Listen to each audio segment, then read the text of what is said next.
Olá, meu nome é Noeli Silveira Gonçalves, tenho 44 anos, curso Pedagogia na Univesp, Universidade Estadual do Estado de São Paulo, no Polo de Porangaba. Meu nome é Mara Aparecida Vieira, tenho 50 anos, sou cursista de Pedagogia da Universidade Estadual de São Paulo. Meu polo é da cidade de Porangaba, São Paulo. Olá, meu nome é Camila Vaz, tenho 27 anos, sou aluna do curso de Pedagogia da Univesp, Polo Porangaba. Olá, meu nome é Rosimeire Ribeiro da Silva Antunes, tenho 53 anos, sou aluna da Univesp no curso de Pedagogia. Moro na cidade de Torre de Pedra e meu polo é na cidade de Porangaba. Olá, eu sou a Thaís Tabata de Jesus, eu tenho 33 anos, moro em Torre de Pedra e estou cursando Pedagogia na Univesp, no Polo de Porangaba. Olá, meu nome é Vanessa da Rocha Coelho Souza Teodoro, tenho 39 anos, sou estudante do curso de Pedagogia pela Universidade Virtual do Estado de São Paulo, Univesp, estudo no Polo de Porangaba e moro na cidade de Chavantes, São Paulo. Olá, nesse vídeo vou falar um pouco sobre o nosso TCC. Introdução. A alfabetização se inicia nos primeiros anos do ensino fundamental, uma fase onde se constrói um alicerce e é nesse momento que a criança consegue adquirir novas habilidades. Nesse processo, é necessário que o professor proporcione vivências, experiências, deixando as crianças manipular e explorar diversos materiais, estimulando o aluno de uma forma espontânea. As escolas também são desafiadas a criar currículos flexíveis, juntamente com a BNCC, que está organizada em pautas, possibilitando construir uma educação integral, tendo como objetivo garantir uma educação de qualidade, tornando os alunos capazes de utilizar seus conhecimentos para solucionar os problemas da vida cotidiana. Essa pesquisa foi baseada na temática: a pertinência do conhecimento dos métodos alfabetizadores no cenário pandêmico. Apresentamos também as descrições dos métodos de alfabetização analíticos e sintéticos que se opunham ao método tradicional, da soletração e o construtivismo, que criticava ambos os métodos anteriores. Bom, eu vou fazer um breve resumo sobre o TCC do nosso grupo, onde a gente abordou o processo de alfabetização. Foi pesquisado, dentre outros autores, a especialista Magda Soares, pois ela foi pioneira no Brasil ao articular o ensino das línguas com as condições políticas, sociais, econômicas e culturais, em que as escolas e, portanto, seus agentes estão inseridos. Capaz também de produzir uma teoria sobre a língua e, mais particularmente, sobre a alfabetização e o letramento. As discussões sobre a alfabetização escolar no Brasil centraram-se na eficácia de processos e métodos, prevalecendo até 1980 uma polarização entre os processos sintéticos e analíticos, direcionados ao ensino do sistema alfabético e ortográfico da escrita. Então, o que podemos nos perguntar? O que é a alfabetização? A resposta é, singelamente, um processo essencial para a formação educacional das crianças e deve se dar no contexto do letramento, sendo um processo de ensino e aprendizagem de habilidades indispensáveis aos atos da escrita e da leitura, que deve levar em condições ações estritamente políticas e humanas para a inserção e inclusão dos alunos no mundo da cultura escrita, de modo a proporcionar e possibilitar que façam uso das práticas sociais em todos os aspectos da vida. A partir de agora, irei fazer um breve resumo sobre o conceito da alfabetização e um dos métodos de alfabetização utilizados no nosso trabalho. Sabemos que a alfabetização é definida como o processo de aprendizagem a qual a criança adquire a capacidade de ler e escrever.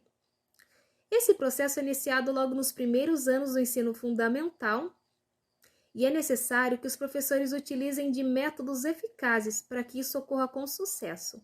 E como citado pelo nosso autor Braslavski no nosso trabalho, esses métodos são sintético e um analítico. E quando falamos sobre métodos de alfabetização, como não se lembrar da famosa cartilha Caminho Suave, da professora Branca Alves de Lima? Essa cartilha foi o livro oficial do Ministério da Cultura por quase 50 anos e ajudou a alfabetizar muitas pessoas.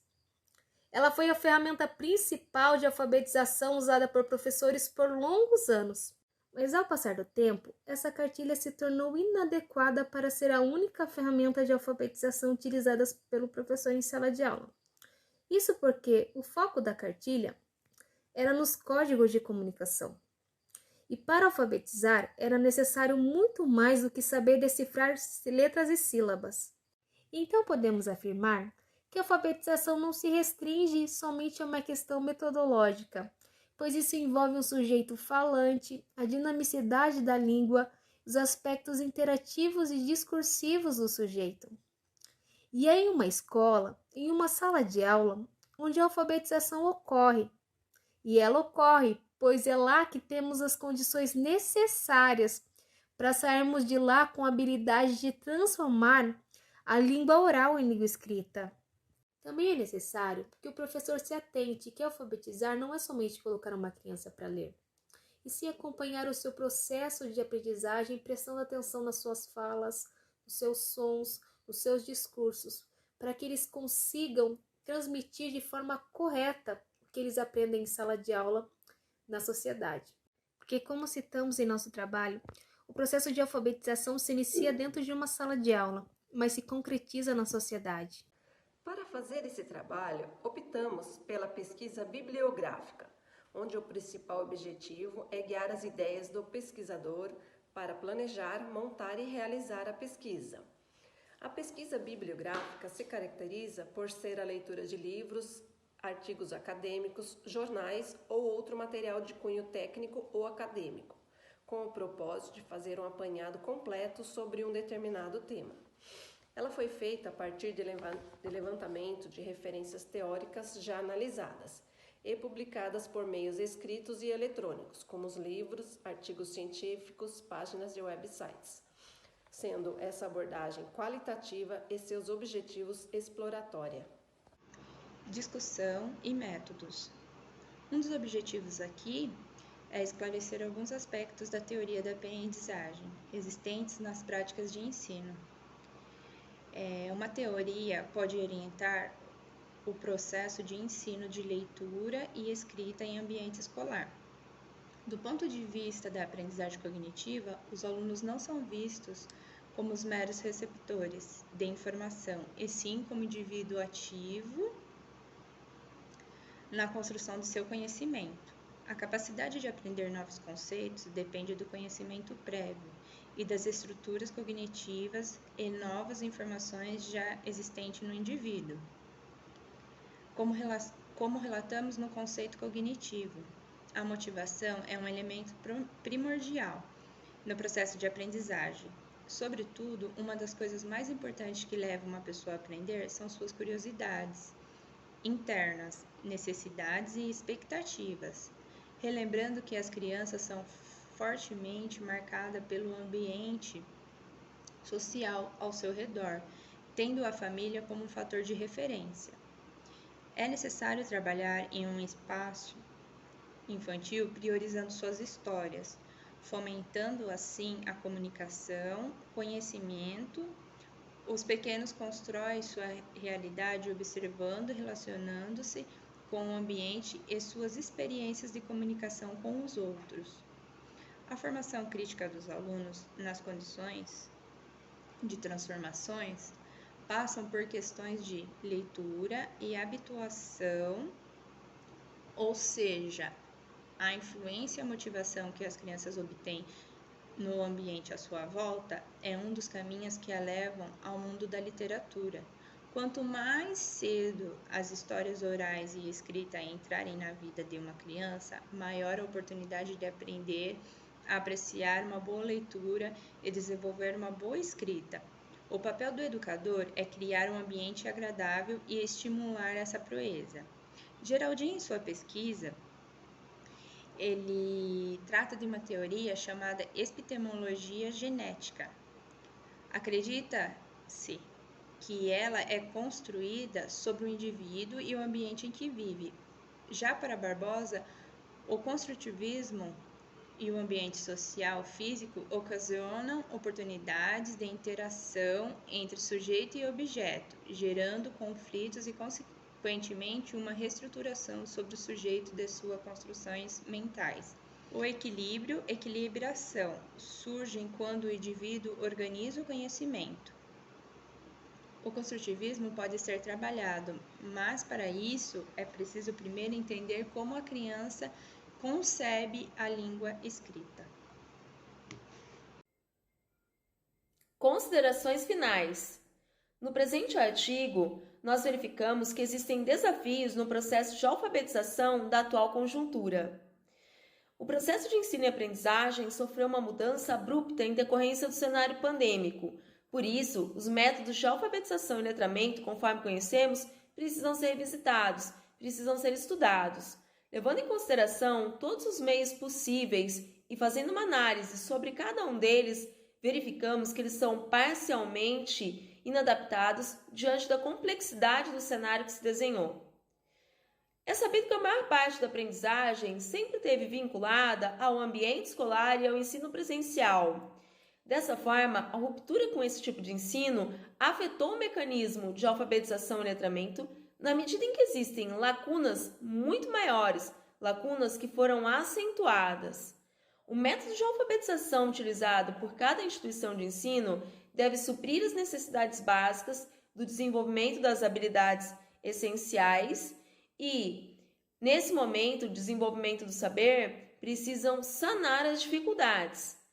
Por isso, nós verificamos que é necessário que exista um estudo sistemático por parte das equipes pedagógicas. Entretanto, verificamos que existe uma preocupação muito maior em alcançar o desenvolvimento das avaliações externas, o que pode gerar uma falsa sensação, uma sensação enganosa de que o resultado obtido foi eficiente, sem que, no entanto, ele reflita a realidade. Por isso, é necessário esse esforço notável e conjunto por parte das equipes pedagógicas em trabalhar a questão do estudo dos métodos para que sejam aplicadas as diversas linhas metodológicas ou as linhas metodológicas mais alfabetizadoras mais necessárias, as mais pertinentes a cada problema que existe de acordo com a sua instituição de ensino, de forma a minimizar ou mesmo a sanar os problemas existentes.